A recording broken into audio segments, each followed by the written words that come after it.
estaban oyendo, ¿verdad? Bueno,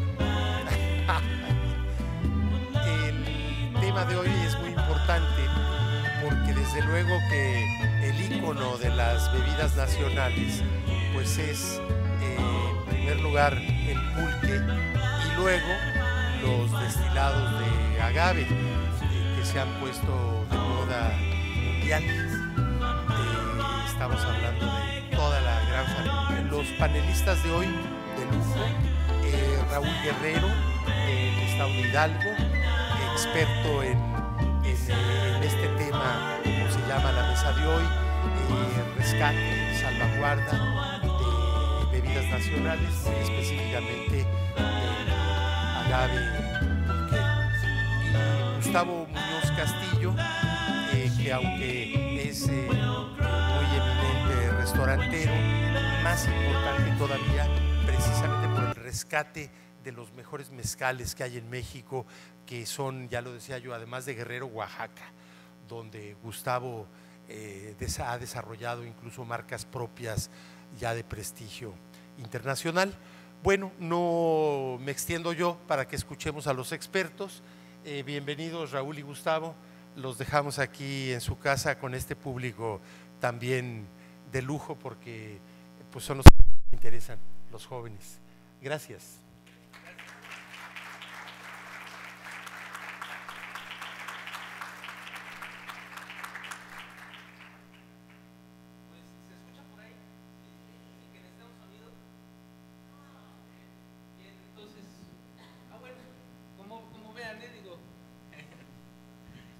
Pues muchas gracias. Bien, pues es un gusto estar con ustedes. El tema, obviamente, el tema que nos apasiona y como lo dijo aquí José Iturriaga, pues México no nada más es comida, también es bebida. Y bueno, en un caso también podemos hablar de algunas bebidas que también son comida porque tienen proteínas y tienen nutrientes, ¿no?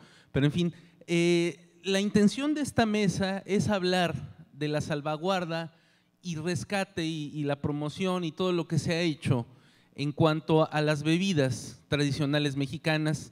Entonces, bueno, ustedes saben que los protagonistas de este tema fundamentalmente pues son el tequila como una de las más consumidas, pero bueno, habría que discutir muchos temas en torno a lo que hay de fondo, no estamos hablando de los aspectos necesariamente de comercialización, sino de la tradición. Entonces de ahí vienen los mezcales también, y viene, bueno, en nuestro caso el pulque. Hay un montón de bebidas además, hay unas que incluso se han dejado de consumir, que son tan antiguas como la humanidad, como por ejemplo la hidromiel. Bueno, esa seguramente nos habrá llegado de Europa, era agua con miel fermentada, ¿sí?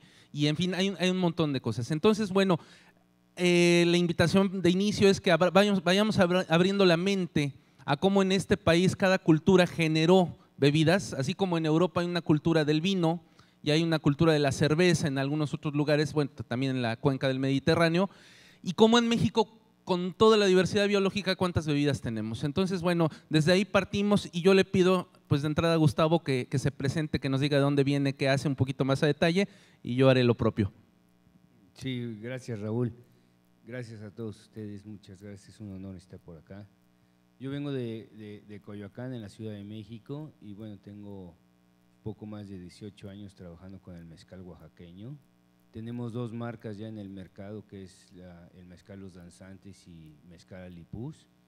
Y bueno, fuimos pioneros en la difusión de los mezcales en la Ciudad de México, ¿no? Y pues aquí estamos, con mucho gusto participando en el panel. Muy bien. Pues un aplauso para Gustavo, ¿no?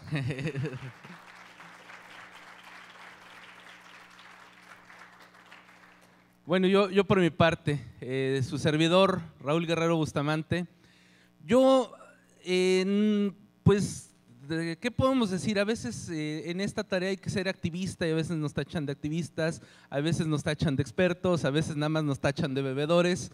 Entonces yo tengo un poquito de todo, no puedo presumir de serlo todo, porque ser activista, bueno, también es algo complicado, ¿no? Y a veces piensan que el activista también es un transgresor. Pues nosotros tranquilamente hacemos las cosas y las hemos hecho, creo que bien, y hablo a nombre no de mi persona, sino de la asociación que presido, que se llama Amigos del Museo del Maguey y el Pulque. Nuestra iniciativa es crear el Museo del Maguey y el Pulque en los Llanos de Apan, en un lugar que se llama Tepeapulco, muy cerca de la Ciudad de México, adelante de Teotihuacán. Existe un lugar que se llama Tepeapulco, que para mayor referencia y para los que no lo saben, ahí llegó Fray Bernardino de Sahagún, ya más o menos en 1540. Y ahí llega Fray Bernardino de Sahagún y ahí es donde él narra mucho de lo que él rescata de la vida del pueblo antiguo mexicano.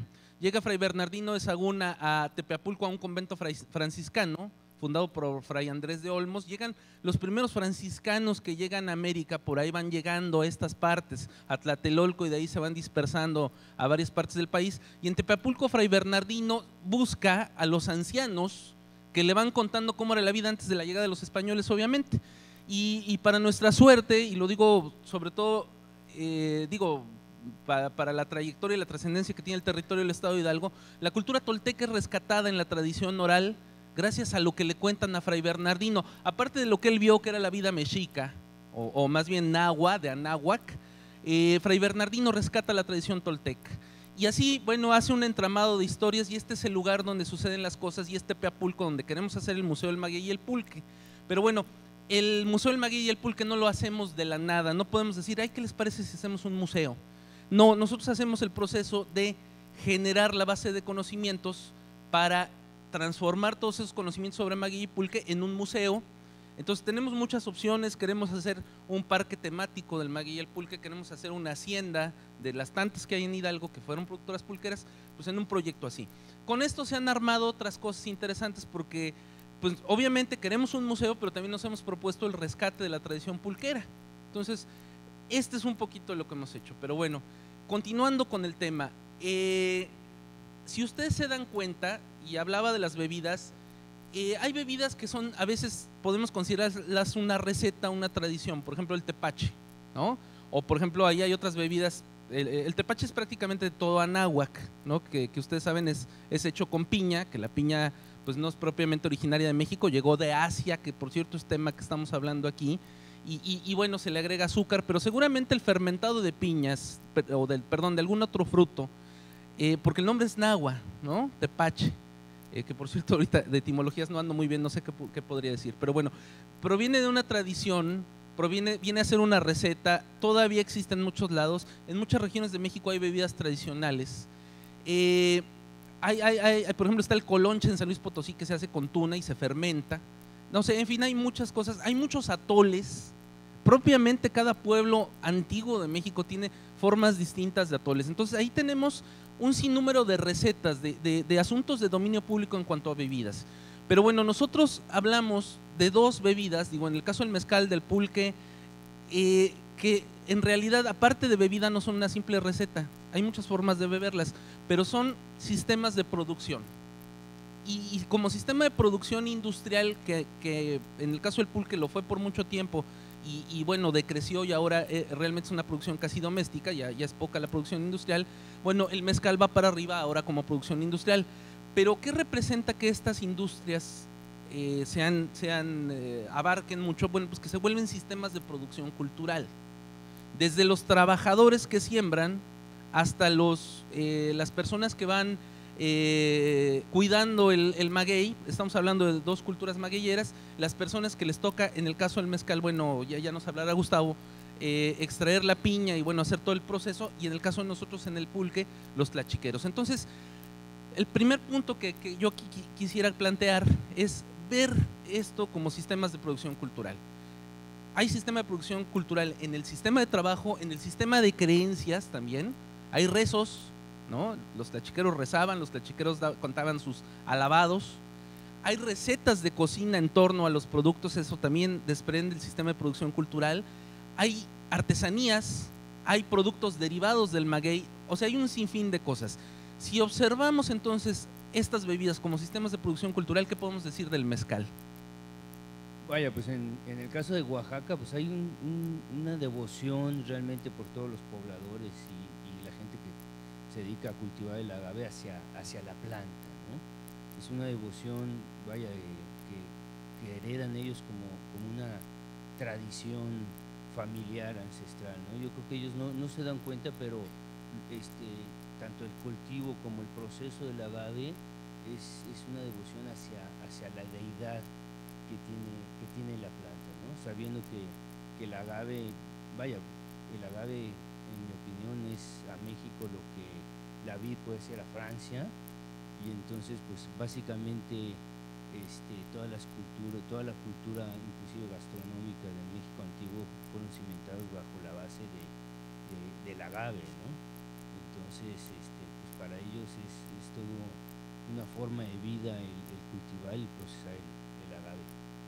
Ahí es lo interesante, ¿no? Cómo los pueblos todavía relacionan su cosmogonía con el uso agrícola, ¿no? Así es. Por ejemplo, allá en Hidalgo los tlachiqueros tienen el calendario agrícola que empieza prácticamente desde San Isidro, desde más o menos en el mes de mayo, donde se siembra la milpa, pero a un lado de la milpa, bueno, están los magueyes, y se cuida el maguey y se cuida la milpa, porque ambas cosas dan de comer. Pero, y vienen los demás momentos del proceso agrícola, por ejemplo, junio, los días de San Juan que empiezan las lluvias, luego viene el día de Santiago en julio, luego ya viene ya por el día de San Miguel en septiembre o San Francisco de Asís, que ya vienen las cosechas. Hay momentos que tienen que ver a veces, bueno, con el santoral cristiano, pero también en el fondo hay un santoral prehispánico. Ahí es donde les hablo del sistema de creencias, ¿no? Es maravilloso cómo cuando bebemos un mezcal, cuando bebemos un pulque, tenemos que tener presente ese sistema de creencias. Claro, están las deidades pulqueras que en el México antiguo tenían los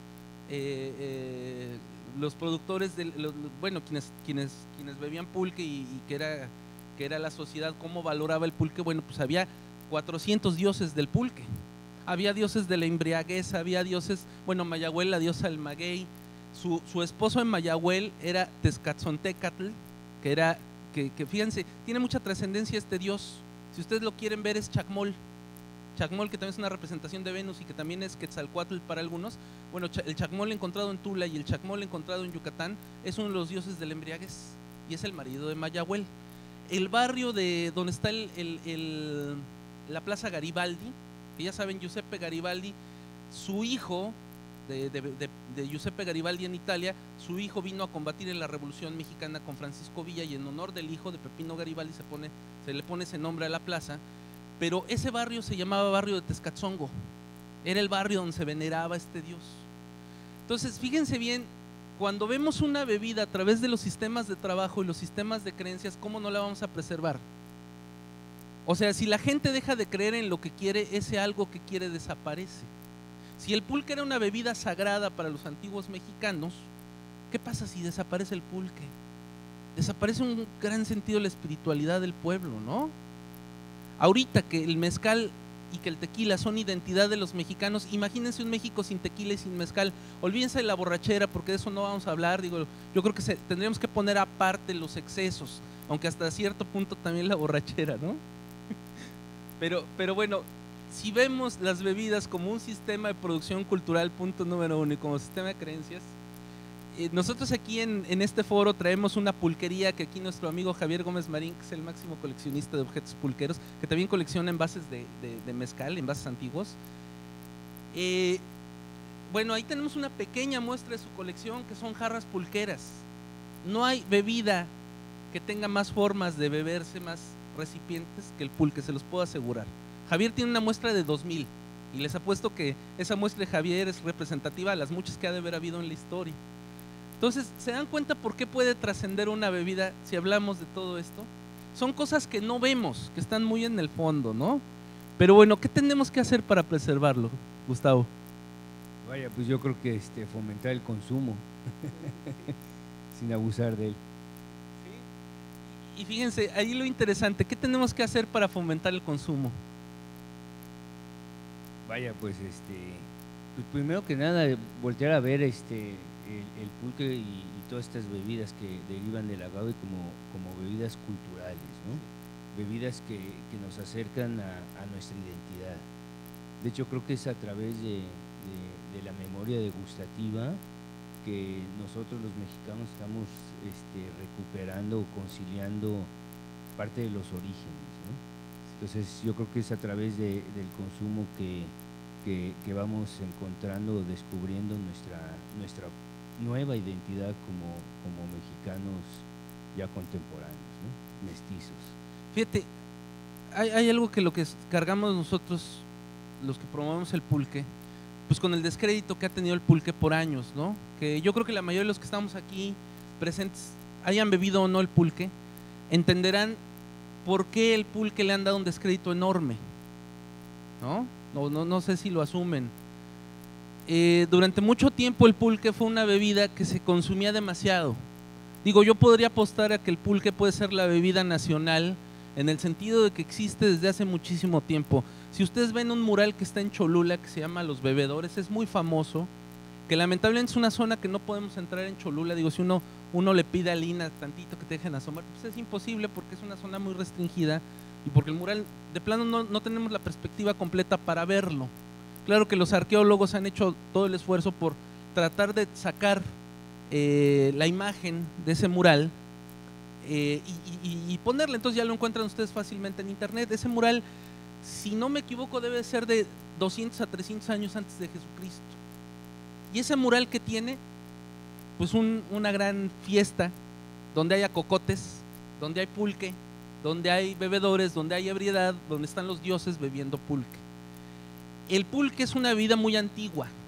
La más lejana evidencia que tenemos del consumo de esta bebida ya como cultura puede ser los murales de Cholula, pero quizá tenga mucho tiempo atrás consumiéndose, ¿no? Incluso tenemos una bonita leyenda en Hidalgo, que es la leyenda de la reina Xóchitl, que es la descubridora del pulque para los toltecas, porque los toltecas son posteriores a Cholula, ¿no? Entonces, en esta situación, bueno, es una bonita leyenda, pero bueno, si nos vamos técnicamente desde cuándo se consume pulque en México, es ancestral. Punto número uno para el pulque, que ahí es la fortaleza de una cultura, ¿no? Que como ustedes saben, el pulque no lo consumían los jóvenes, de acuerdo a crónicas, era para los dioses y era para los ancianos.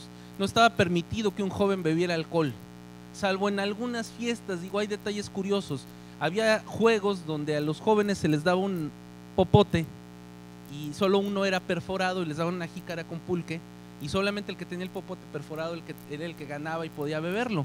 U otro detalle que por ahí heredamos: si ustedes ven en carnaval, porque hay viejos, huehues, pues realmente era el derecho que le daban a los jóvenes de disfrazarse de viejos una vez al año para poder beber pulque ese día, para darles el derecho. Es como usar un IFE falso para los menores de edad, ¿no? Era ponerte la máscara de viejito y órale, beber pulque. Luego hablamos de una etapa donde el pulque empieza en la etapa virreinal a ser más consumido y le va ganando al vino europeo, porque ya habían traído los españoles el vino y habían traído la vid a México, pero en un momento había mucha producción de uva mexicana que estaba haciéndole una competencia a lo que traían de España, y obviamente se prohibió la vid, pero ya antes se había prohibido el pulque porque era una bebida sagrada de los antiguos mexicanos. Entonces empiezan las haciendas pulqueras. Les estoy hablando de 1700 y tantos, cuando ya vienen los grandes imperios pulqueros, y cuánto dinero le dan a la corona española, ¿sí? Entonces estamos hablando de una industria que por años le dejó mucho dinero, primero a la corona española y luego al gobierno mexicano, por los impuestos que tenía el pulque, eran inmensos. Toda esta historia que les cuento parece inédita, parece una historia que queremos ignorar los mexicanos, y hay muchos que tendrán prejuicios contra el pulque porque dirán, es que no me gusta cómo huele o no me gusta cómo sabe. Pues realmente digo, si probamos un pulque por primera vez, podemos a lo mejor hacerle feo, pero yo les pregunto, cuando probaban por primera vez la cerveza, cuando probaban por primera vez un vino, ¿no? Realmente como que le hicimos gestos y luego ya lo tomamos con calma. Ahora, quien probó un pulque en mal estado, un pulque que está baboso o que huele mal, bueno, es como si tomaras leche en mal estado, ¿no? Ay, no, yo no tomo leche. ¿Por qué? Porque sabe feo. No, pues es que tomaste leche en mal estado. Pues si tomaron un pulque en mal estado, quizás no quieran volver a probarlo. Pero bueno, era el vino de mesa mexicano. Entonces, si no conocemos la tradición de las bebidas, creo que ahí no les podemos abrir mucho mercado. Y la otra, si nos comemos los mitos, que ustedes ya lo saben, la cerveza tratando de ganarle al pulque, bueno, se inventan todas estas leyendas negras y se va cayendo el producto, ¿no? Pero en fin, este es el espíritu que tenemos en cuanto al desarrollo y el mantenimiento de la tradición. Adelante. Hola, Buenos días, perdón por llegar tarde, vengo de parte de Ramón Vélez, que es el director general del Consejo Mexicano Vitivinícola, entonces pues aquí estamos. Entonces, no te interrumpo. No, adelante, adelante. Pues mira, estamos hablando acerca de las bebidas tradicionales, cómo vamos preservando y salvaguardando y qué representan en la cultura para México. Así es que, pues gracias por integrarte, bienvenida, denle un aplauso, por favor. Gracias.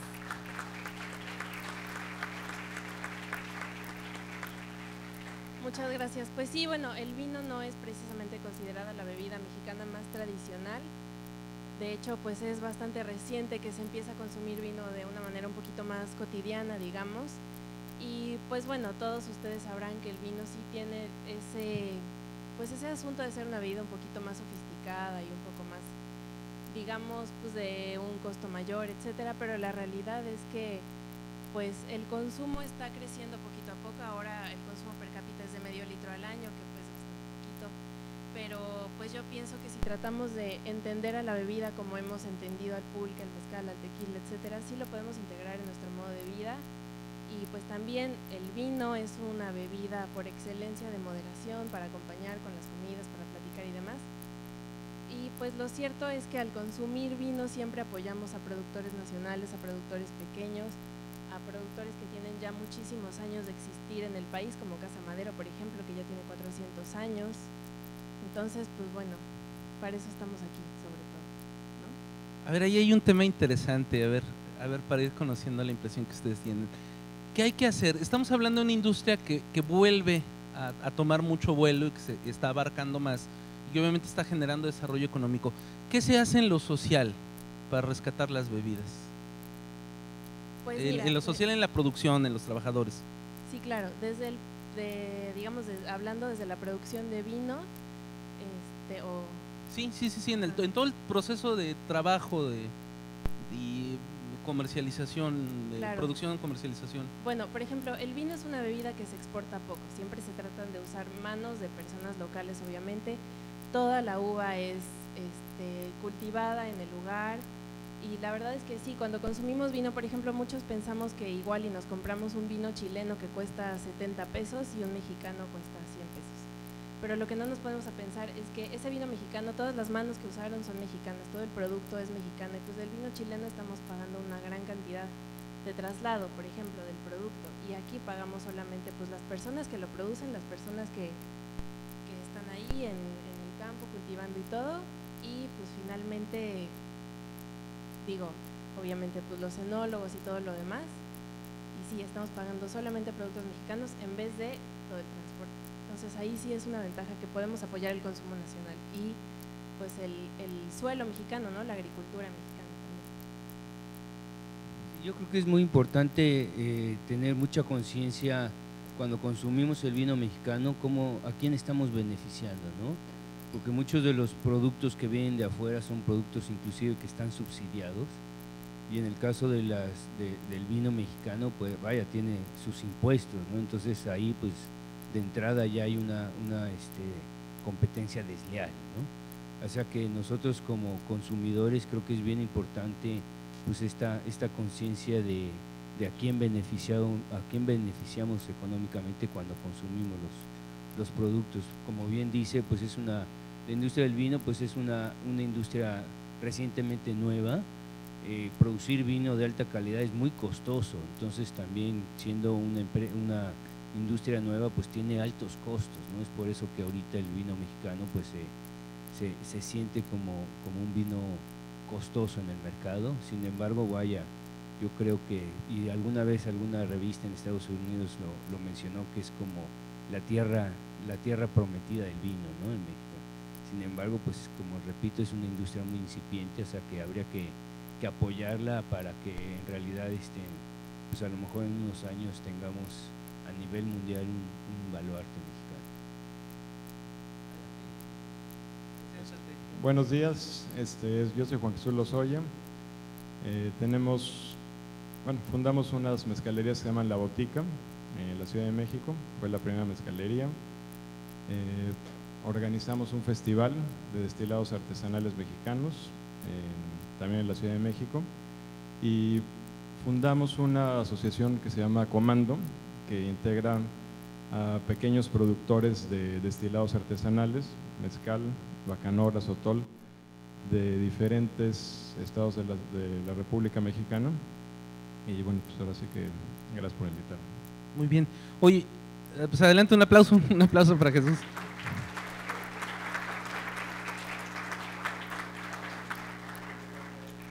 Jesús, bueno, estamos hablando del tema de lo social. En la preservación, salvaguardia de las bebidas, ¿cómo lo hacemos? ¿Qué impacto social hemos encontrado? ¿Cuál buscamos? ¿Qué experiencia tienes tú al respecto? Pues mira, yo creo que lo más importante en relación a cómo debemos de enfrentar el problema de los destilados artesanales mexicanos, que es el tema que yo conozco mejor, es que los mexicanos primero los valoremos y sobre todo los consumamos, porque algo que es creo que muy claro para todos es que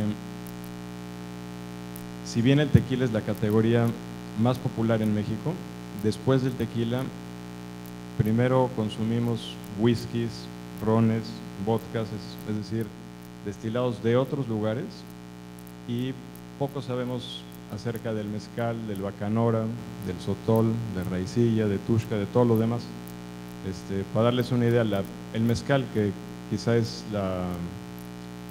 la categoría más popular detrás del tequila, solo representa el 2% del consumo en relación con el tequila. O sea, si bien está de moda, todavía está muy muy lejos de todo lo demás, ¿no? Entonces, por ahí creo que debemos empezar, o sea, por el revalorizarlo y consumirlo. O sea, un ejemplo que es creo que bueno como referente es el vino en Estados Unidos.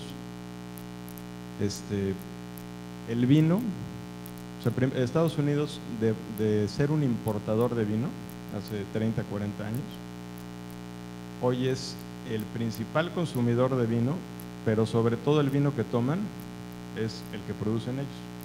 O sea, antes importaban todo el vino y hoy el 70% del vino que consumen es el vino que producen en California. Entonces, pues ahí está un ejemplo de lo que podemos hacer también acá en México, ¿no? Fíjense que con respecto al pulque, la cuestión social es un poquito más difícil, sobre todo por lo marginal que se volvió la producción, por un lado. Digo, porque de pasar a ser de grandes haciendas que embarcaban a veces 8,000 litros diarios de pulque, que por eso tenemos ferrocarril en la zona, o sea, tenemos una red ferroviaria envidiable en los llanos de Apan, pero porque se movía mucho el pulque en ferrocarriles. O sea, llegaba eficientemente en Tlaxcala, Hidalgo, Estado de México, el pulque a la Ciudad de México casi recién preparado. La situación que pasó para nosotros fue en base a que bajó el consumo del pulque, que fueron varios factores, aparte del descrédito, que por ahí se asumió, bueno, que también hay que asumir que en el momento en que poco interesaba la producción, bueno, pues también bajó de calidad el pulque. En otro momento también la reforma agraria deshizo la producción de agaves, como deshizo la producción en Yucatán del Enequén, como deshizo la producción arrocera en Morelos, que era de haciendas, ¿no? Y empieza a sembrarse cebada, ¿no? Es una zona cebadera. La cebada no se da abundantemente, pero no se da tan bien como se esperara, porque es una altura, le estoy hablando de 2,600 metros sobre el nivel del mar. Entonces realmente ahí se da más el agave pulquero por esas cualidades. El frío y la altura pues da mejor el agave, pero claro, era mal pagado. Entre 1938 y 1970 el pulque costó $1 el litro, o sea, subía todo menos el pulque. Entonces eso también depauperó lo que pasaba. Entonces se imaginan la emergencia social que viven las zonas pulqueras de este país, no nada más los llanos de Apan. Hemos recorrido zonas en Puebla, hemos recorrido zonas en Jalisco, donde obviamente ya no se trabaja el maguey por esto y por la depredación de la naturaleza y de sacar pencas para hacer barbacoa, sacar pencas para hacer michote. O sea, una desproporción que nos lleva a un ecocidio además, ¿no? El suelo además erosionado, cuando el maguey era lo contrario. Cualquier especie de maguey es una especie sana que lucha mucho por estar sana. El maguey es la planta con más metabolitos, ¿sí? Hoy en día la ciencia ha encontrado que se pueden extraer muchos metabolitos de cualquiera de los agaves, y hay muchas especies en México, podemos hablar, bueno, tan solo el pulquero tenemos como 40, pero bueno, más los mezcaleros, más los otros, y cómo estas plantas que resistían a todo, claro que no van a resistir al hombre que viene y lo depreda, ¿no? Entonces, baja el consumo de pulque, y lo que ahorita tenemos, bueno, que hacer, creo que en principio lo que nos ha funcionado mucho, y creo que es una serendipia, creo que es de esos accidentes afortunados. Nosotros empezamos a trabajar por la cultura del maguey y el pulque, y de momento nos dimos cuenta que estábamos… El tlachiquero es el que saca el aguamiel, el que lo raspa para llevarlo al tinacal y convertirlo en pulque. Cuando al tlachiquero ya no le daba pena ser tlachiquero, porque les daba pena, aunque defendían su oficio y sabían mucho de eso, había unos que tímidamente decían, híjole, pues sí, yo me dedico al maguey, ¿no? Y hoy en día lo hacen con mucho orgullo. Y hoy en día el pulque se está consumiendo en la Ciudad de México, como también el mezcal empezó a consumirse, ¿no? Que por ahí hay un fenómeno que pienso que es un poquito paralelo cuando hacíamos esas catas con la revista Día 7, ¿no? Que salió un póster completito ahí de la revista y que se generó base de conocimientos. Lo mismo pasó con el vino mexicano, con la cata de vino mexicano que empezó a hacer Día 7, luego se hizo la cata de tequilas que no funcionó mucho porque las tequileras comerciales avasallaron, pero luego llegó la de mezcales tradicionales y luego hicimos la de pulque. Y estábamos enseñando que eran productos finos, bien aceptados. Y de repente en la Ciudad de México se viene el boom para los 3 productos. Me llama la atención entonces cómo a partir de entonces la gente, al saber un poquito más de los productos, los consume, empiezan las mezcalerías, como el esfuerzo de ustedes, empieza a venderse más el vino mexicano, pero nosotros también tuvimos la suerte que la demanda del pulque en la Ciudad de México iba aumentando paralelo con una nueva moda que los jóvenes estaban consumiendo pulque y llenando las pulquerías. Entonces me llama la atención aquí que el factor social va impactando concéntricamente, entonces la gente hoy quiere hacer turismo enológico. O sea, la gente de la Ciudad de México, que la Ciudad de México yo creo que es la que más consume vino, mezcal y pulque, hoy en día el turista quiere viajar a los lugares donde se produce. Entonces, ahí hay 2 puntos determinantes de la sustentabilidad, cómo abrir hacia el turismo y cómo trabajar con la naturaleza. ¿Qué me cuentan de eso ustedes, por favor? Bueno, esto se me hace una super idea. Ojalá que alguien de la Secretaría de Turismo siga esa idea, la va, porque imagínate hacer rutas mezcaleras o de vino o pulqueras ¿no? en diferentes regiones de México, estaría increíble. Lo que hemos visto en el Valle de Napa o en el sur de Francia o en pues, cantidad de lugares, ¿no? Que es, o sea, digamos que el eje de la ruta turística pues va a ser o el destilado o la bebida, la gastronomía y pues paradores turísticos, estaría increíble. Sí, yo también creo que más temprano que tarde se van a dar estas rutas gastronómicas, así como creo que hay una ponencia sobre las rutas gastronómicas, también pues hay un interés por parte de los consumidores. Ya existe la ruta del vino en Baja California y en algunos otros estados.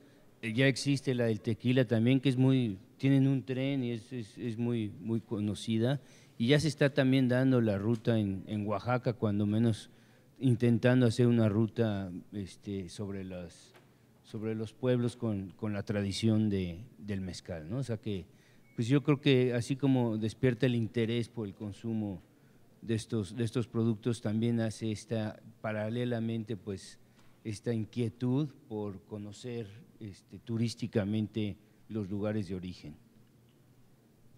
Sí, pues efectivamente existe ya una propuesta de Sectur, la ruta del vino en Baja California, y bueno, que comprende todas las vinícolas que están en esta zona, y también hay muchas, por ejemplo, en Guanajuato, en Querétaro, en Aguascalientes, que pues ustedes pueden ir como turistas y ahí les enseñan pues toda la bodega, cuál es el proceso, etcétera. Y yo pues digo, la verdad es que no lo sé, me imagino que en el caso de algunos lugares productores de mezcal también será igual, y yo pienso que sí, es muy importante que todos tengamos esa iniciativa, ¿no? De ir a conocer los lugares en donde se producen nuestras bebidas tradicionales, conocer todo el proceso, conocer el paisaje, conocer a la gente, porque así nos vamos involucrando un poquito más en todas nuestras bebidas tradicionales, las conocemos mejor, porque pues yo pienso que no es solamente ser consumidores pasivos, que a lo mejor nos gusta, no nos gusta, le entendemos mucho, poquito o nada, pero pues ya sí hay un poco más de interés, y si queremos ir a conocer pues las manos que producen las bebidas, pienso que sí hay oportunidades y que sí sería bueno que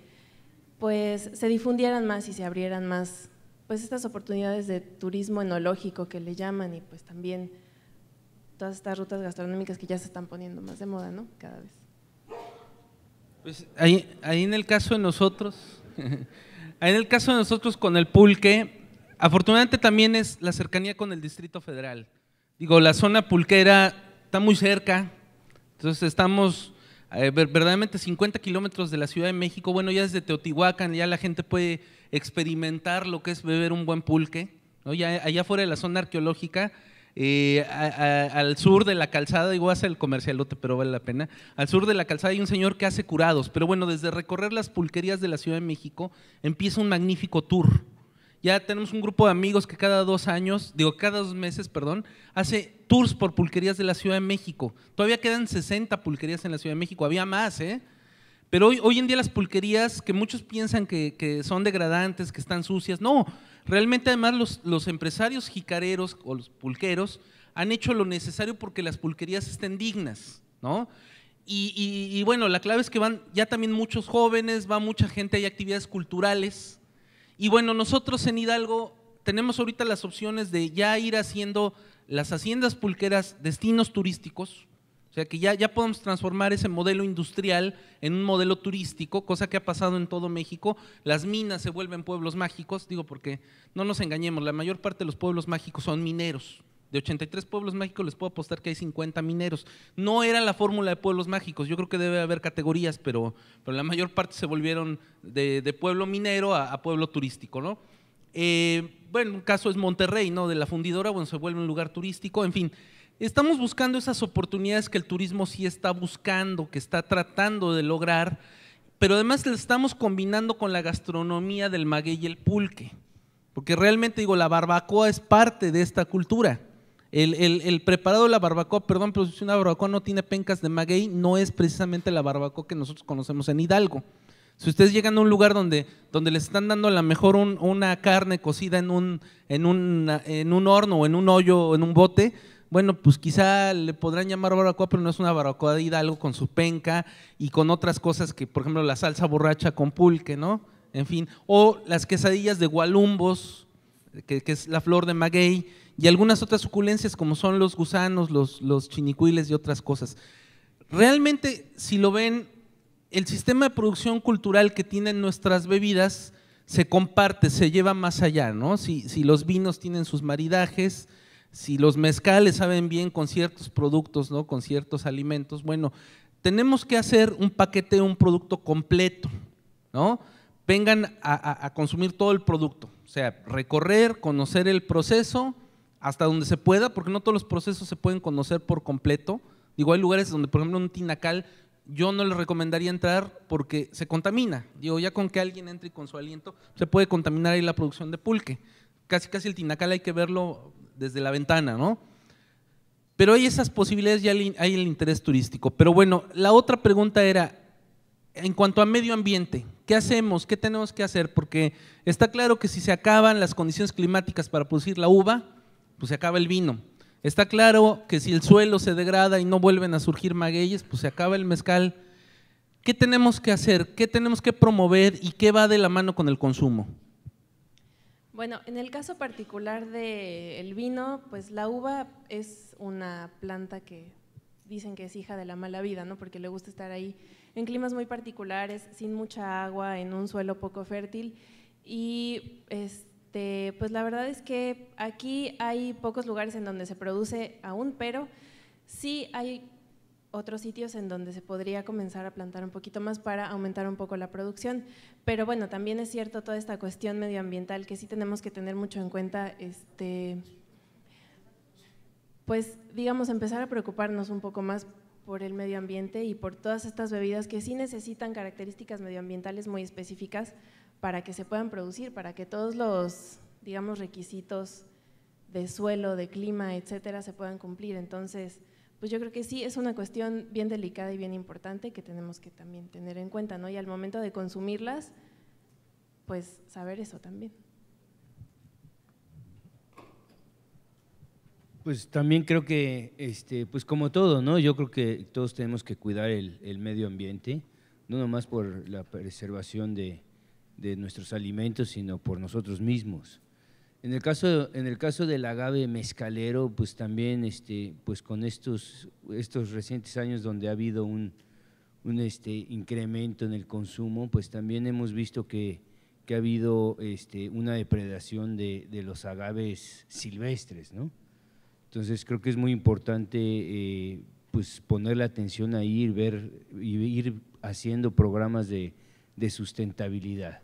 Yo creo que es muy importante pues cultivar primeramente los agaves que se utilizan para la elaboración del mezcal, y de los que sacamos del monte o del cerro, de las sierras, pues también buscar la manera de que sean plantas sustentables, ¿verdad? Porque pues ahorita con esta creciente demanda no nos hemos dado cuenta, pero hemos ido depredando, cuando menos en el estado de Oaxaca, pues los montes y las variedades de agave. Sí, no, coincido totalmente. Además, si pensamos que el maguey se tarda, como sabemos, 8 o 10 años para poder ser cultivado o cosechado, pues con mayor razón le tenemos que poner especial énfasis a eso. Yo creo que algo que es fundamental, que por lo menos en el caso del mezcal y de los otros destilados no existe, es tener un buen censo a nivel nacional de plantaciones, porque si bien hay algunos censos parciales en algunos estados, todavía no lo tenemos. Ese es pues esencial, ¿no? Es primero cuánto maguey hay, en dónde está, cuánto se está consumiendo, ¿no? Cuál es el crecimiento de la demanda, y en función de eso pues empezar a hacer una buena estrategia de plantaciones, ¿no? Por lo que yo he visto en los números, todavía hay bastante maguey para el tamaño del consumo, pero pues otra vez, si se tarda 7 o 8 años, ahorita es justo el momento para empezar a sembrar y anticiparnos, y que no pase lo que todos conocemos que pasó en el tequila, que de repente hubo una escasez de agave y se dispararon los precios, ¿no? Entonces, creo que estamos todavía en el momento correcto, pero pues hay que darle especial atención a eso. Y ahí en el caso del pulque, fíjense que lo tenemos un poquito más difícil, porque las tierras, con la comercialización de las tierras, pues, hay agave silvestre, pero cuando una tierra, cuando un ejido se desincorpora, pues realmente el campesino siembra lo que le da más ganancias, ¿no?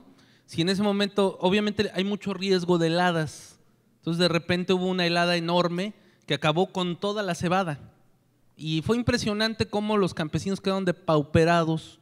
Esta cebada la compraban obviamente las empresas cerveceras, que por cierto también es un asunto de Estado. Es muy importante ahí que si se pierde una cosecha hay un rescate inmediato, porque el dinero que le ingresa a este país en impuestos por la cerveza se perdió en ese momento. O sea, el consumo no se pierde, la compra de cebada se puede hacer en Canadá, en Egipto, que por cierto Egipto se cayó, ¿no? Toda la cuenca del Nilo es productora de cereales enorme. Las cerveceras, como son transnacionales, pueden comprar donde quieran, ¿eh? Ahorita las dos empresas, los duopolios cerveceros que existen, pues tienen un control también sobre el campo, y a veces sobre la alimentación, porque hay campesinos que dejan de sembrar el maíz por sembrar los insumos para cerveza.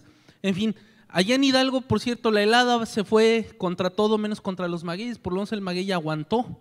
El maguey se les quemaron las puntas a los agaves, pero afortunadamente ahí estaba el maguey, y los campesinos, sin poder comprender que si hubiera una buena comercialización del pulque o de los otros derivados, bueno, estaría salvada la situación para ellos y no perderían tanto. Además de que el maguey de algún modo protege de la helada y de algún modo protege de que el suelo se dañe. Necesitamos nosotros mayor educación en cuanto a medio ambiente, y sobre todo que esa base de conocimientos de la tecnificación del campo a favor llegue a los trabajadores, porque lamentablemente esto es por la falta de conocimientos y de técnicas, ¿no? Y de apoyos obviamente económicos que sí llegan al campo pero que no se aplican. Entonces, bueno, ahí yo creo que es la misma necesidad para todos, porque realmente padeceremos los mismos males, aunque estemos en terrenos distintos, aunque aquí en la zona de Guerrero, donde se produce mezcal, o en la zona de Oaxaca, hay condiciones muy particulares y también hay riesgos muy particulares, ¿no? Pero fíjense cómo nosotros nos bebemos algo y no sabemos ni de dónde vino. Sí, en ocasiones creo que también si bebemos un tequila o un mezcal, sería bueno que existieran sellos y patentes de comercio justo o sellos y patentes de… Ya no, a mí no me importan los de empresa socialmente responsable, porque esos ya las tienen hasta empresas que odiamos, como Walmart, perdón, pero Walmart presume su sello de empresa socialmente responsable y yo digo, ¿cuándo? Porque hicieron algo mínimo o porque donaron algo, porque tienen una fonación, pero por otro lado están, perdón por el lugar común, pero a Dios rogando con el mazo dando, ¿no? Entonces, fíjense cómo estas industrias que tenemos y que son emergentes pueden cambiar el panorama del trabajo y del consumo. O sea, que nosotros lleguemos a un consumidor más consciente, más educado y más culto. Y si nos consumen poco mezcal y si nos consumen… si tenemos un porcentaje del mercado, pero que sea un buen mercado de gente consciente. Eso es lo que yo aspiraría de mi parte, pero me lleva a otro punto. Si estamos certificando conocimientos y tradiciones, se habla ahora de las denominaciones de origen. ¿Sí? Y yo creo que es un súper tema para los que estamos aquí en la mesa, a ver quién quiere empezar o añadirle a lo anterior. Bueno, sobre lo que decías del comercio justo, yo creo que ese es justo uno de los retos que como mezcaleros o digamos que grupos que estamos tratando de que se revaloren los destilados artesanales mexicanos, como empresarios, ¿no? Creo que tenemos la responsabilidad de hacer una categoría que la gente identifique, pero en serio, con una categoría más justa, ¿no? Que reparta los ingresos en toda la cadena, ¿no? Desde el pequeño productor hasta el que le metió dinero a la marca, ¿no? Y que no suceda, digo, no por hablar mal del tequila, porque creo que el tequila hizo algunas cosas buenas, pero pues de alguna manera hay 3 o 4 empresas que son las que controlan todo el mercado del tequila y la verdad es que pues es una industria tradicional, ¿no? El que le metió el dinero es el que se lleva la lana y los trabajadores no tienen mayores beneficios. Y ese creo que es uno de los retos para que posicionemos, porque la gente que está, creo que valorando, que tiene interés en los destilados artesanales mexicanos, está buscando también otro patrón de consumo, ¿no? Y indudablemente nos tenemos que acercar a eso. Ahora sobre lo de las denominaciones de origen, sí es todo un tema. Algo creo que interesante que no sé si sepan, de las 12 denominaciones de origen que tiene México, 5 son destilados: tequila, mezcal, bacanora, sotol y charanda. O sea, el 40% de nuestras denominaciones de origen son destilados. O sea, y no obstante, pues quizá pocos conocen o han probado todos esos destilados, ¿no? O sea, es una denominación que se reconoce en el mundo como algo de México, pero que no obstante los mexicanos poco conocemos. Y ahí pues hay todo un reto, ¿no? Sí, yo creo que como mexicanos vamos de atrás para adelante, ¿no? Vamos recuperando nuestra identidad, vuelvo a decir, a través de la memoria degustativa y conociendo, ¿no? Conociendo las bebidas que tenemos en casa. Desgraciadamente siempre nuestras bebidas bien conocidas internacionalmente siempre han tenido un reconocimiento primero internacionalmente y luego entonces es cuando adentro de casa las volteamos a ver, ¿no? Pero yo coincido con Juan Jesús que el gran reto que tenemos nosotros como mezcaleros es ir cimentando una categoría más allá de la responsabilidad social, ¿no? Como dices tú, pues ya es algo con un tema un poco trillado, sino realmente con sustentabilidad, ¿no? Decía Juan Jesús que por cada 100 litros de tequila que se fabrican se elaboran 2 de mezcal y muy probablemente esos 2 litros de mezcal que se elaboran generan mayor prosperidad a mayor gente que los 100 litros de tequila que se fabrican, ¿no? Entonces yo creo que la gran oportunidad que tenemos pues los que venimos liderando la industria del del mezcal es cimentar una categoría de esta sustentabilidad, de esta responsabilidad social, porque pues vaya, el derrame económico en el producto agave mezcal, en la cadena, pues es hacia mayor gente, ¿no? Entonces yo creo que si logramos llegar a 10 litros por cada 100 que se fabrican, pues entonces habría una gran prosperidad a mayor gente, ¿no? Pues como ven es todo un tema, ¿no? Pero también como ven quienes estamos abriendo ahí camino, estamos muy conscientes de ello, ¿no? Porque además esta forma de pensar global y actuar local la tenemos que tener muy presente, porque si el producto se está elevando a un concierto internacional de consumo, pues ¿cómo le vamos a hacer, no? Sobre todo cuando hay productos más limitados que otros o cuando luchas contra transnacionales, que creo que eso ha sido lo peor que ha pasado con bebidas embotelladas, destiladas y vinos mexicanos, ¿no? Y de aquí paso entonces a ese tema. Empresarialmente, ¿qué se puede hacer para ser competitivo? ¿Qué experiencias han tenido ustedes? ¿Cómo han podido llegar a medirse con los rudos, con los fuertes, con los que lo tienen todo, ¿no? ¿Qué hace el vino mexicano? ¿Qué hacen los destilados mexicanos? ¿Qué hacen los mezcales?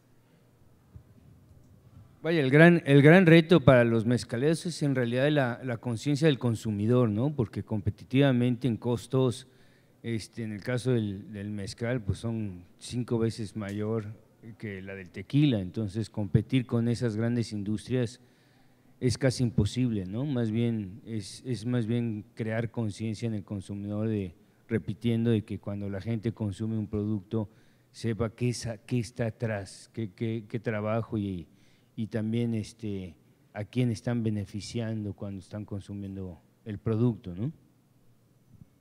Sí, coincido totalmente con lo que dijo Gustavo.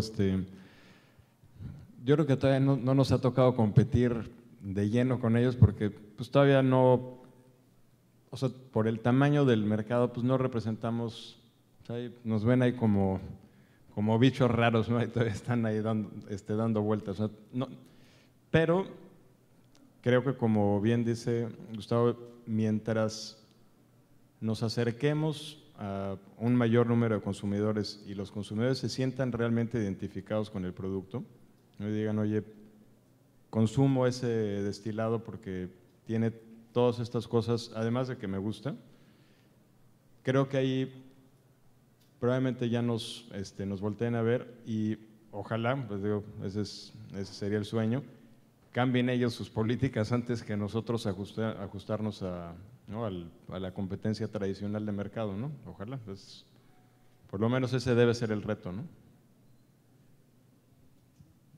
Fíjense que yo, bueno, a diferencia de ustedes, digo, yo soy más empresario cultural, me he dedicado más a las empresas culturales que, bueno, a una ganancia económica, trabajamos más el obtener un capital cultural que obviamente beneficie el consumo, ¿no?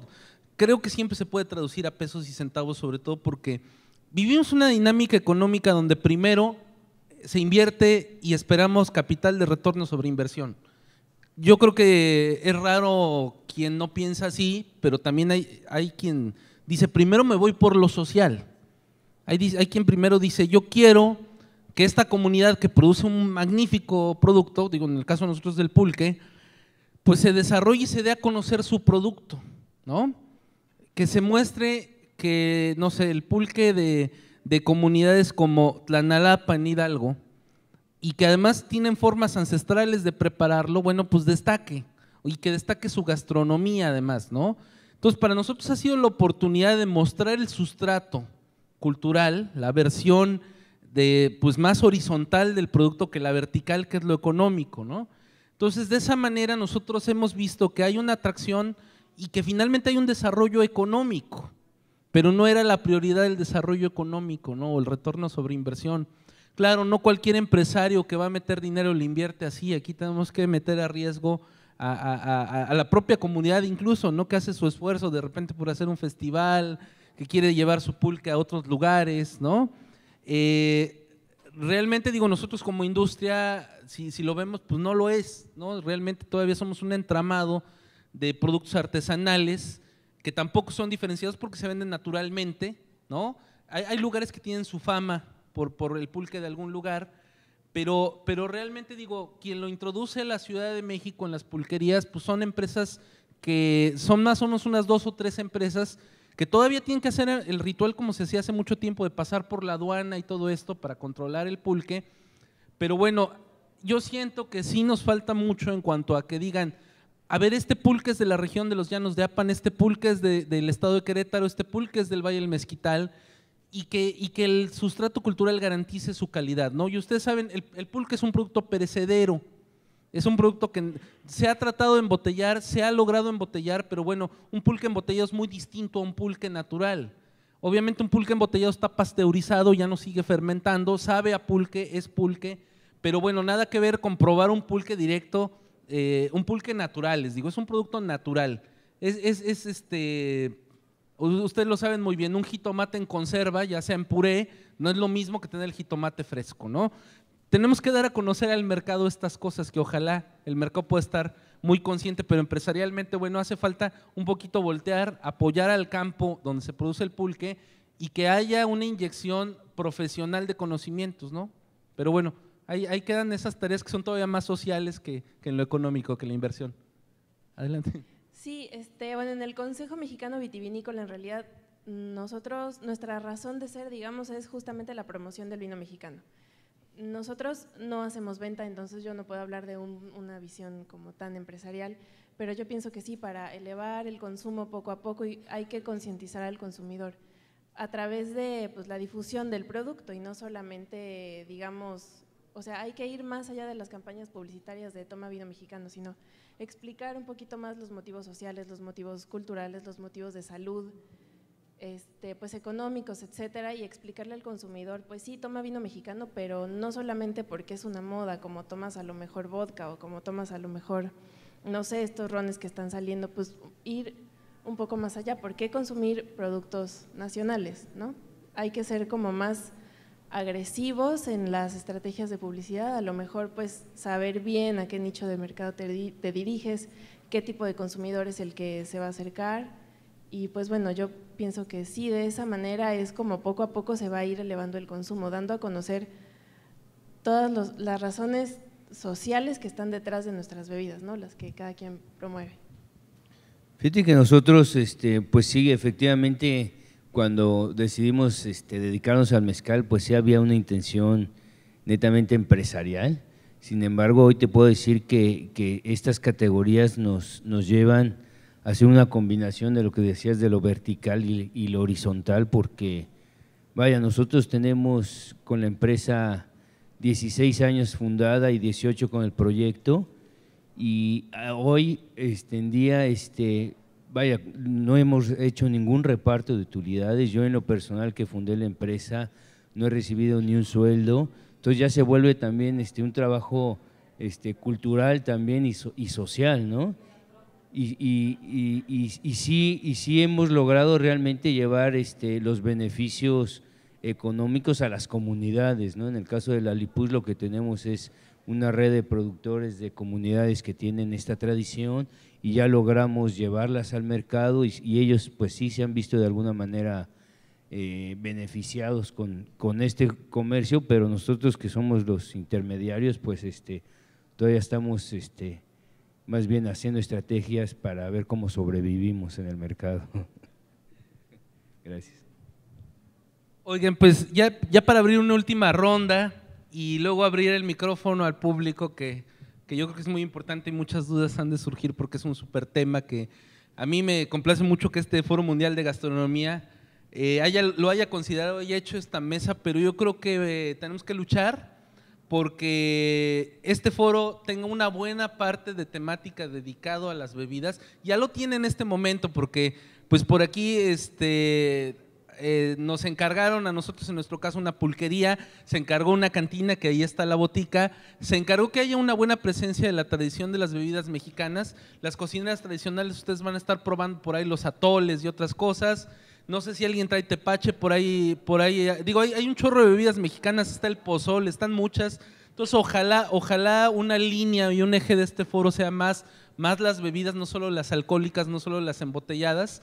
Pero bueno, yo abro la última ronda pidiéndoles que profesionalmente nos hablen de la máxima satisfacción que han tenido en lo que hacen y la expectativa futura que tienen con respecto al trabajo que hacen y algo más que quieran comentar para que cerremos. Bueno, en el caso del Consejo Mexicano Vitivinícola estamos aquí en el área de exposiciones con el pabellón del vino mexicano, ahí lo van a ver, es un stand ahí todo de madera. Y pues nos acercamos mucho a estudiantes, a universidades y a través del pabellón pues también llegan muchos estudiantes, pero público en general, y ahí tratamos de organizar a veces pues catas y cosas así para que la gente se vaya acercando poquito a poco. Y entonces en un principio cuando llegamos a distintas exposiciones y demás que tenemos, sí vemos que hay de repente muy poquita gente, ¿no? Que se acercan un poco más a, no sé, a lo mejor a los destilados y etcétera. Pero sí han habido un par de ocasiones que hacemos alguna cata y se nos llena ahí todo el stand de muchísima gente. Hemos ido a universidades y vemos mucho interés, o a lo mejor pues se acercan personas que nos dicen, no, pues es que a mí no me gusta el vino porque no le entiendo, entonces ahí ya les vamos explicando un poquito, digo, como de manera muy sencilla, ¿no? Como cuáles son las características que se deben de buscar en un vino, etcétera. Y nos da mucha satisfacción a todos los que trabajamos en el consejo ver que pues la gente se va, que aprendió algo, que a lo mejor ya le gusta un poquito más el vino y que va a buscar las botellas que nosotros le dimos a conocer y que sí se va a meter más pues, en el asunto del vino, ¿no? Que sí les da un poquito más de curiosidad seguir investigando por el tema. Yo creo que en cuanto a satisfacción personal, que era la primera pregunta, yo creo que digamos que una cosa que siempre nos ha gustado desde que empezamos en esto es el impacto que puedes tener en pequeñas comunidades o en pequeños productores. Eso, pero te das cuenta inmediatamente cómo pues el crecimiento de la marca o simplemente del consumo de la bebida pues tiene un beneficio directo en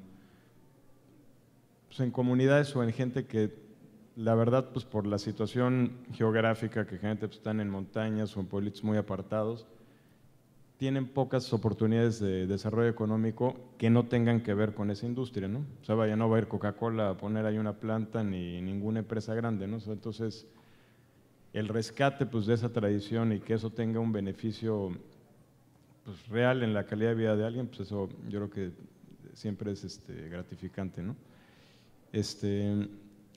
Bueno, una cosa ahí muy rápido ahorita que, como bien mencionas, de los stands que les aconsejo, al ladito de la cantina pusimos una carpa muy chiquita, muy modesta, pero como quiera sirve porque vienen ahí muchos videos de las diferentes categorías. Entonces, para quienes quieran ver de dónde sale una raicilla, de qué agave es, cómo se produce, eso se lo recomiendo ahí desde un punto de vista ahí como cultural, ¿no?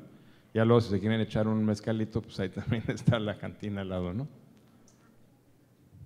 Qué bien, pues yo coincido con Juan Jesús, ¿no? Una gran parte de la satisfacción viene de pues, el desarrollo económico de las comunidades. Por otro lado, pues sacar estas bebidas así como regionales y ponerlas en otros contextos, darlas a conocer inclusive internacionalmente.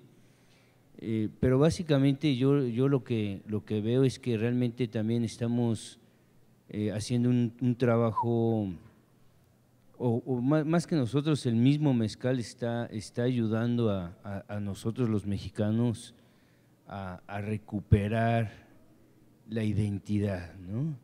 O sea, el mezcal como tal es un alimento anterior a la base de la cocina mexicana, o sea que lo tenemos en la base de la memoria degustativa y yo creo que hoy en día con el aditivo alcohol lo que sucede es que nos hace una reconexión hacia el origen, cuando menos este origen indígena, este origen mesoamericano, que culturalmente lo traemos negado, ¿verdad? Es esta enfermedad del presente que le llaman el malinchismo, que no es otra cosa más que darle un valor a lo ajeno, anteponiendo lo nuestro. Y creo que es a través de la memoria degustativa que estamos conciliando este origen. Inclusive también pienso que el vino mexicano nos concilia también el lado europeo, porque pues es a través de la memoria que también recuperamos y conciliamos el lado europeo. Creo que gran parte del problema que tenemos como mexicanos es que nuestros orígenes los tenemos peleados, ¿no? O sea, yo siempre he creído que el gran problema de México, además de los gobernantes, somos cada uno de nosotros, porque nuestros orígenes dentro de nosotros están yuxtapuestos, no están conciliados, ¿no? Entonces creo que también el vino mexicano pues nos concilia con nuestro origen europeo, y ya la gastronomía mexicana, que ya es una gastronomía mestiza, pues nos identifica realmente como lo que somos, ya un pueblo mestizo, ¿no?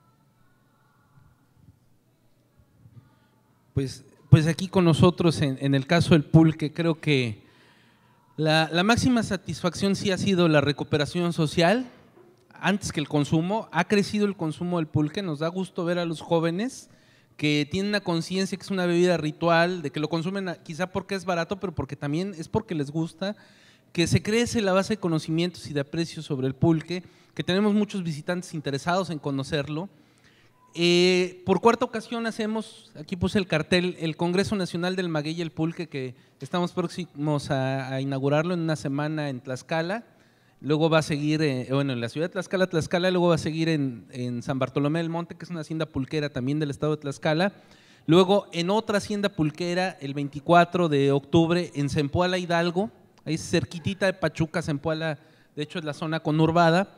En la Universidad Politécnica de Pachuca tenemos la sede académica de este congreso, y luego seguimos en Zempoala, en otra hacienda que se llama Casa Grande, en el centro de esta población donde se encuentra el acueducto del Padre Tembleque.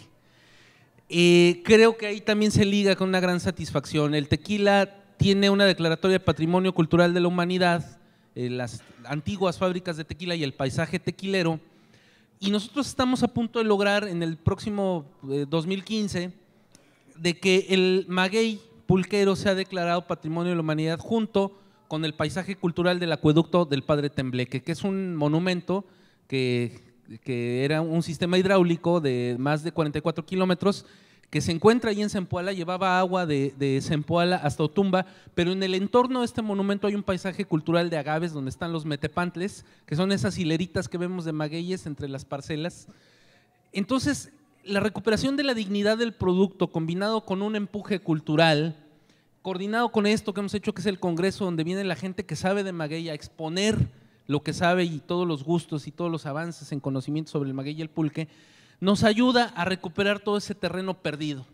Y nos ayuda, sobre todo me da más gusto, que la dignidad de los trabajadores del maguey, los tlachiqueros sobre todo, ya casi ya no hay mayordomos que eran los que estaban en el tinacal, que eran los que rezaban y coordinaban la producción, jicareros, los que venden el pulque, magueyeros ya casi no hay, propiamente esa labor la hace el tlachiquero, pero bueno, estamos recuperando la dignidad del trabajador, que nos da mucho gusto.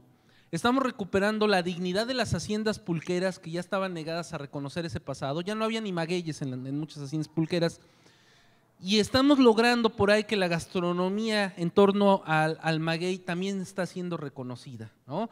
Hoy en día la gente no olvida que la barbacoa está ligada a esto, que la barbacoa, yo un día les platico, pues es un proceso muy interesante también. La barbacoa, aunque es un proceso prehispánico, y ustedes lo saben, que se comía y se preparaba la comida, la carne de este modo, también el borrego, ¿quién lo trajo? Bueno, lo traen los primeros judíos en América, y uno de ellos fue Hernando Alonso, que llegó en el mismo barco con Hernán Cortés, y este criptojudío, o sea, él ocultaba que era judío. Si ustedes ven el nombre barbacoa, viene del Caribe, es lengua caribe, así como barbecue en Estados Unidos, pues proviene del Caribe hacia la comida cajún. Bueno, pues la barbacoa es por ahí una integración de un proceso de comida judía con comida prehispánica. La forma en cómo se sacrifica el borrego es kosher. Bueno, no es certificado kosher, ¿no? Porque digo, si alguno de ustedes es judío seguramente me va a reclamar, pero el proceso de rezar, de evitar que el animal sufra y tantas cosas que se hace el sacrificio kosher, todavía permean el sistema de la producción de la barbacoa. En fin, Entonces tenemos ahí un sustrato cultural maravilloso que esperemos nos ayude a recuperar culturalmente esta región con toda su dignidad y recuperar económicamente, bueno, pues a esta región que también se deprimió económicamente mucho, que no nada más en los llanos de Apan, sino todas las regiones pulqueras del país. Ustedes tendrán idea que todo Jalisco es tequilero y no es cierto. Jalisco tiene mezcal, muy bueno. Toda la zona del llano en llamas, por ejemplo, Tuzcacuesco, que es el verdadero Comala. Ojo, no nos confundamos, le llama Comala Rulfo a un lugar que no es Comala Colima, es Tuzcacuesco, que es ahí cerca de San Gabriel, que es de donde él era. Hay un lugar que se llama Tonaya, ¿sí? Que conocen el Tonayán es de caña, pero bueno, en Tonaya se puso un mezcal maravilloso. Y hay muchos pueblos de Jalisco que producen mezcales deliciosos, que nada tienen que ver con la producción de pulque, porque ellos no se metieron a la denominación de origen que hubiera acabado con sus mezcales. Y hay una zona de Zapotlán el Grande, Ciudad Guzmán, la de Juan José Arreola, donde se produce pulque. Michoacán es pulquero, Zacatecas es pulquero, en la capital de Zacatecas llegan a vender aguamiel, en San Luis Potosí hay pulquerías y también se toma el colonche. En buenas zonas de Veracruz hay pulque, buenas zonas de Puebla, hay pulque en Oaxaca, hay pulque en Chiapas. Entonces es una cultura nacional, pero que está recuperando su dignidad, que no es una cultura decadente, es una cultura en resistencia. Pero bueno, pues esto es lo que queda y lo que esperamos. Les agradezco mucho y pues vamos a pasar a la ronda de preguntas y respuestas. Entonces por ahí si van alzando la mano, por allá, a ver, acá. ¿Por qué el adjetivo curado? ¿A qué se debe? Mira, es muy sencillo. El pulque, cuando ya estaba fermentando un poquito más, es como los vinos. Ustedes saben que hay vinos dulces y hay vinos abocados y hay vinos ya más fuertes, ¿no? Bueno, el pulque cuando va pasando de dulce y se va volviendo más fuerte, se le puede añadir algo de azúcar para irlo estabilizando, y en este caso se le agregaba pues jugos de frutas o semillas, y se va creando toda una tendencia gastronómica que curar de algún modo el pulque es porque el pulque está ya fermentando. Y bueno, pues un poquito para bajar esa fermentación se combinaba con sabores, pero además es el gusto de añadirle un sabor al pulque. Yo les quiero decir que cuando un pulque es bueno no hay que curarlo, realmente echarnos el pulque así blanco, sabroso, pero bueno, también hay gustos, ¿no? Como los helados, hay sabores de helados de los que quieran, bueno, pues el pulque también.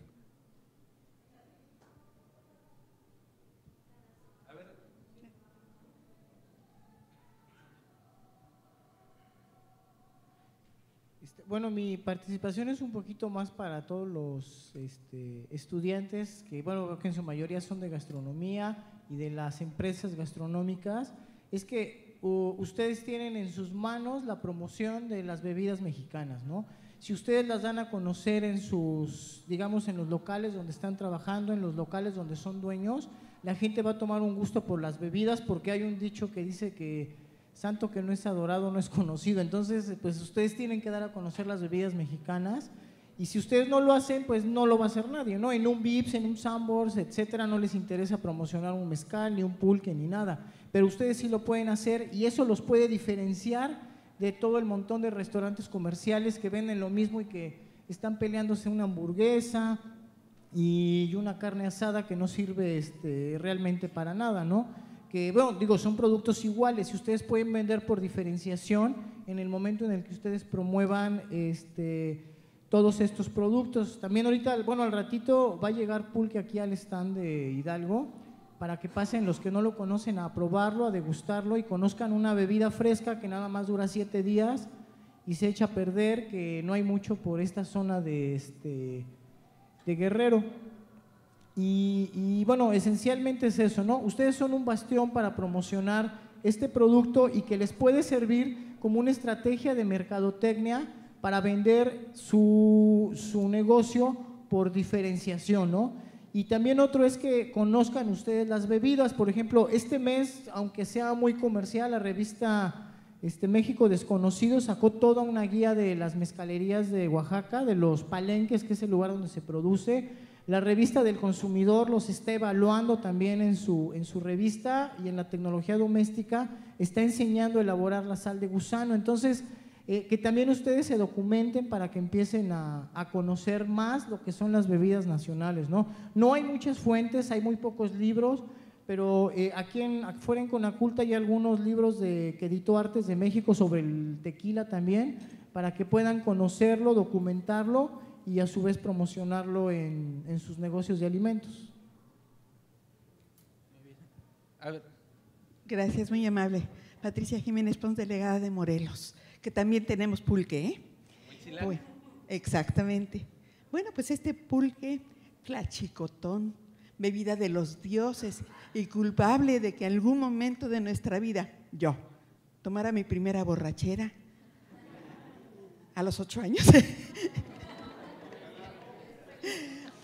Bueno, pues este pulque ha sido de las bebidas más atacadas en toda la historia de México. Desde un principio, cuando llegaron los españoles con los monjes que llegaron, lo consideraron terrible por ser una bebida que se utilizaba también en ceremonias y rituales. Posteriormente, especialmente en la época de Porfirio Díaz, esa élite tan elegante que tenía toda la información de Francia, difícilmente quería tomar pulque. ¡Uy, qué vulgaridad!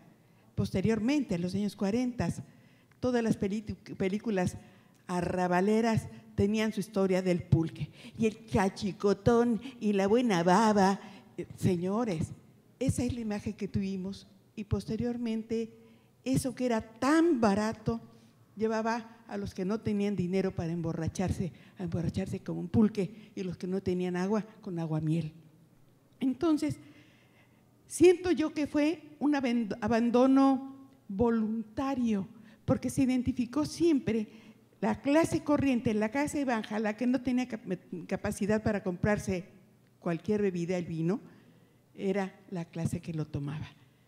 Sin embargo, las raíces históricas de esta maravillosa bebida con la que me emborraché finalmente, valen la pena. Y valen la pena que ustedes, que tienen todo el conocimiento, pudieran capacitar a otros. Y no me refiero nada más como ahorita que nos están dando una muy buena lección. Los pymes e incluso Conaculta están abiertos a proyectos de esta naturaleza de rescate de las manifestaciones de una identidad tan grande como puede ser el pulque. Un proyecto que ustedes pueden hacer y llevar a un pyme para que lo realice a través de aportaciones de la federación, ya sea con el Congreso, que tiene muchos dineros que consigue por otras partes, o bien con Conaculta, podría apoyar esta maravilla que es una bebida que vale la pena probar. Los jóvenes no les gustan, pruébenlo, y pruébenlo curado, pero como dice, pruébenlo con la idea como probaron por primera vez la cerveza y ahorita quién se las quita, ¿verdad? El pulque vale la pena, es de nosotros y hay que salvarlo, y hay que promoverlo y hay que industrializarlo, pero no, por favor, nunca salieron en mis años jóvenes unas latas de pulque que eran verdaderamente una agresión al buen gusto. Hagámoslo en las garrafas, con menos proceso. Muchas gracias.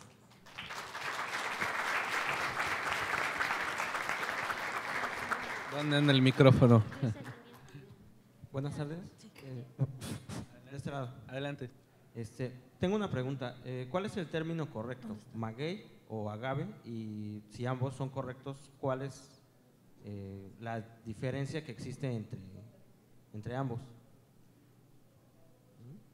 Maguey es el nombre común y agave es el nombre científico.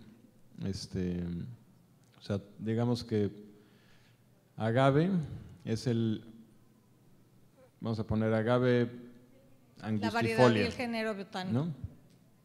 La variedad y el género botánico. Exactamente, ¿no? Entonces hay maguey, por decir en el caso de Oaxaca, ¿no? Maguey espadín es el nombre común o la manera en la que comúnmente le dicen a ese maguey en ese lugar, pero si llega un científico va a llegar y le va a decir agave angustifolia, ¿no? O sea, porque si no, en ese mismo maguey a lo mejor en otro lugar le dicen maguey, estoy inventando, ¿no? Maguey blanco. Y para que no haya confusiones, el nombre científico pues, les permite a los científicos siempre referirse correctamente pues, a qué especie están tratando de identificar, ¿no? Y por cierto, se usan muchos nahuatlismos también, ¿no? Maguey es metl náhuatl Y si ustedes ven la toponimia en muchos lugares, en Oaxaca, en Guerrero, en Hidalgo, tienen que ver con el maguey, ¿no? Entonces, Meztitlán, ¿no? Por ejemplo, es un lugar en Hidalgo. Hay muchos lugares que empiezan con metl, ¿no? O con meztli. Y entonces, México, pues es la tierra del maguey, de hecho, Según Gutiérrez Tibón, que ese fue ese gran hombre que vivía en Morelos y que quisimos mucho, que fue un gran estudiante de las etimologías, dice que de ahí viene el nombre de México, entre maguey y luna, ¿no? Que es meztli también, pero es la tierra del maguey, México. Ese grito de México, que era como un mantra de los nahuas, viene de este influjo y de sus líderes que estaban bautizados por magueyes. Gracias, Adriana Pérez de Legazpi, de Gastronomía Prehispánica. Yo quisiera hacer una contextualización que me urge internamente más que una pregunta, sobre todo porque veo tantos jóvenes. A mí me da por trazar líneas de tiempo y bueno, el vino es una bebida bíblica, ¿no? Entonces nos antecede en muchos sentidos y en efecto creo que es medio litro al año en términos de población lo que tomamos en el país, no estoy segura, pero si nos vamos a los mezcales, pues tenemos en tierra y empiezo a entrar en conflictos internos. Yo vengo de Malinalco, donde trabajo, hago un tour de gastronomía prehispánica con un trasfondo social principalmente y generado por una necesidad social donde hay un extraordinario mezcal hace 450 años. Me dice alguien, está aquí mis vecinos.